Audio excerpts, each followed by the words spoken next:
బనకచెర్ల ప్రాజెక్టుపై నిన్న AP CM Chandrababu Telangana CM Revanth Reddy చేసిన వ్యాఖ్యలను తప్పుపట్టారు మాజీ మంత్రి జగదీష్ రెడ్డి. ఇద్దరూ కూడా పరస్పర అవగాహనతోనే మాట్లాడుతున్నారని ఆరోపించారు.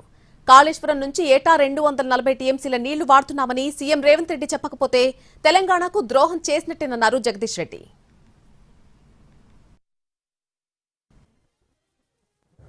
కానీ దురదృష్టవశాత్తు నిన్న చంద్రబాబు నాయుడు రేవంత్ రెడ్డి గారి ఇద్దరు అవగాహన ఉపన్యాసాలని విన్నాం.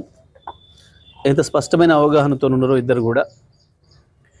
బనకచెర్ల కట్టి తీరుతామని, బనకచెర్లలో ఏదో వృధా జలాలు, సముద్రం పోయే జలాలు మా మీద చెల్లిపోతున్నాయి, మేము వరదలు భరితంగా నీళ్లు వాడుకోమా అని చెప్పేసి మాట్లాడుతున్నాడు చంద్రబాబు నాయుడు.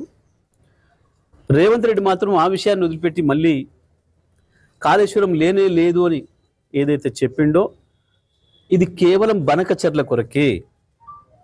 చంద్రబాబు నాయుడు ఉపన్యాసానికి మద్దతుగానే రేవంత్ రెడ్డి గారు మాట్లాడారు తెలంగాణ ముఖ్యమంత్రిగా. రెండు వేరు ఉపన్యాసాలు కావు, ఒకటి పోటీ ఉపన్యాసాలు కావు. చంద్రబాబు మాట్లాడిన దానికి సపోర్ట్గానే రేవంత్ రెడ్డి మాట్లాడాడు. కాళేశ్వరం ఉన్నది, కాళేశ్వరం నుంచి మేము 240 టీఎంసీల నీళ్లు వాడుతున్నాం, అందుకే గోదావరిలో చుక్క నీళ్లు కూడా లేవు, ఎట్టి పరిస్థితుల్లో కూడా బనకచెర్ల కట్టడానికి వీలు లేదు అని చెప్పాల్సింది రాష్ట్ర ప్రభుత్వం. రాష్ట్ర ప్రభుత్వం యొక్క వాదన ఆ విధంగా ఉండాలి. కానీ రేవంత్ రెడ్డి లేనే లేదు కాళేశ్వరం అని మాట్లాడడం అంటేనే చంద్రబాబుకు వంత పలకడము. దీనికి వేరే ఇంకేందో సాక్ష్యాలు, ఇంకేందో వేరేది అక్కర్లేదు.